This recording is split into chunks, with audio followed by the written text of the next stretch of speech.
Hello, Aries, Sun, Moon, Rising, and Venus signs. Kamusta kayo? Sana may nasa mabuti kayong kalagayan. Welcome back po sa Star Tarot.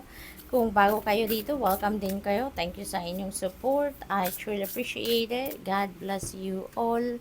Aries, paunang mensahe ninyo, full moon in Cancer. Let your fears dissolve. Ayan. So, kasi nga naman, kapag fear,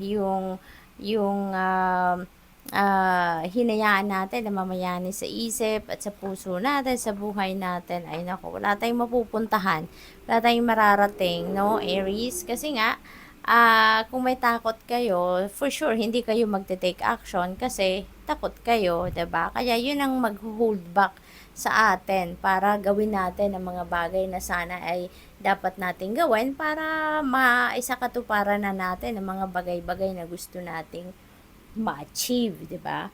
Kaya sa ngayon ang panawagan sa inyo, anuhin niyo na, set aside niyo na 'yan, tunawin niyo na, hindi ba? We have first quarter moon in Cancer, push through any insecurity. Ayan. So, parehas lang din yan ng fear, no? Tsaka yung insecurity na to. Kailangan na nating isang tabi na yan. Kailangan na nating tanggalin yan sa buhay natin. Nang sa gayon ay makapag-focus tayo doon sa kung ano ang positibo na energy, sa kung ano ang mabuti. Para nang sa gayon ay yung ma-attract natin ay yung magagandang bagay, magagandang pangyayari sa buhay natin. Huwag ninyong hayaan na pigilan kayo ng inyong insecurity.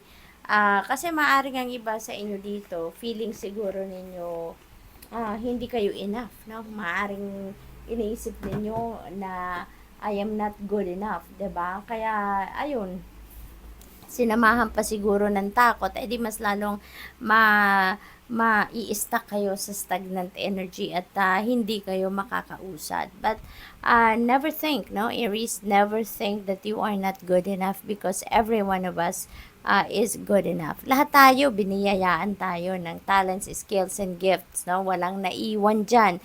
Lahat meron talents, skills, and gifts. At yan ang kailangan nating gamitin para ma-achieve natin yung mga goals natin, para ma-carry out natin yung mga dreams natin. Okay?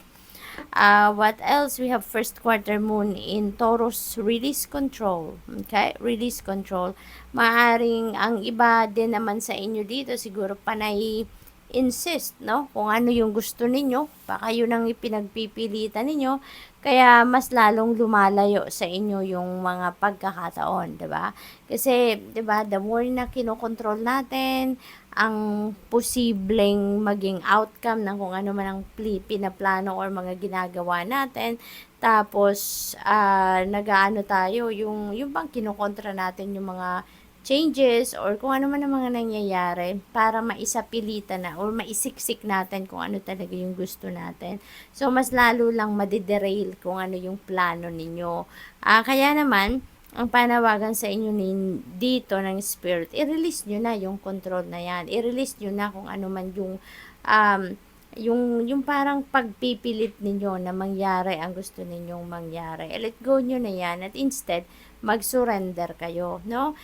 Surrender to the natural ebb and flow of life. I-surrender ninyo sa divine universe ang lahat-lahat kasi alam naman nating lahat na everything, no? Happens in divine order and timing, hindi ba? Lahat nangyayari, no?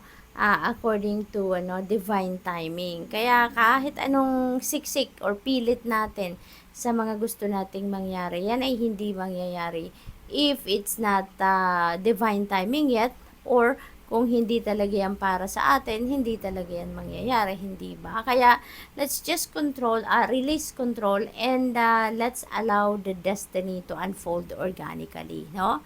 What else? We have new moon and Libra, know you are loved. Ayan. So, parang meron talagang security dito na nararamdaman ang iba sa inyo, Aries. Okay? Feeling siguro ninyo, you are unloved. Feeling ninyo, hindi kayo binibigyan ng affection, hindi kayo pinapakitaan ng pagmamahal ng mga taong nasa paligid ninyo. Kaya dito sabi ng card na to sa iyo is, know you are loved. Okay? Maari lang na may ang mga tao siguro sa paligid ninyo, hindi hindi showy, 'di ba? Hindi nagve-verbalize ng kanilang mga nararamdaman. Pero siguro makikita or mararamdaman nyo naman, ano, na mahal ka nila. Mararamdaman mo naman yun eh. Minsan, kahit hindi nila sabihin or hindi nila ipakita, no, mararamdaman mo yan. The connection between you and those people around you, kapag nandiyan dyan, eh, mararamdaman mo kung mahal ka nila or hindi. Okay?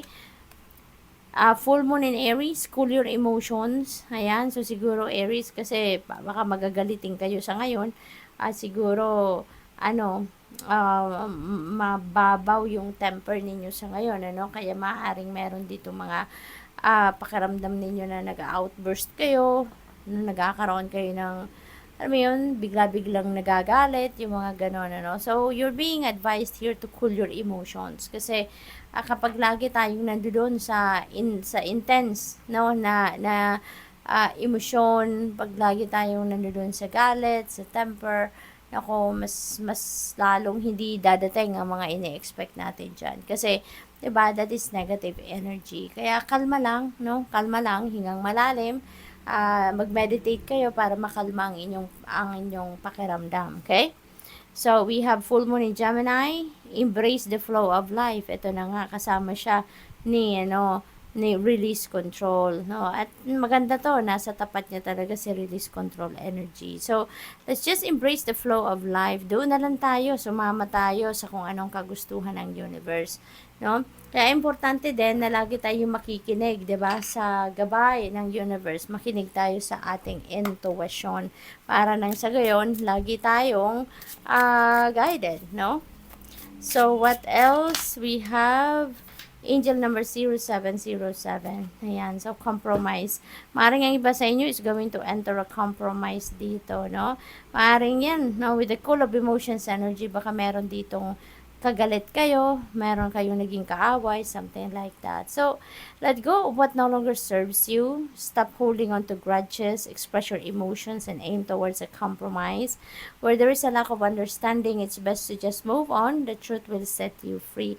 Mas magaan kapag wala tayong kaaway, mas magaan sa pakiramdam, wala tayong galit sa dibdib. Kaya, it's not going to help us in any way, yung mga ganong klaseng emosyon, kaya let's just release it. So, good luck. Thank you for watching. Love and light. Namaste.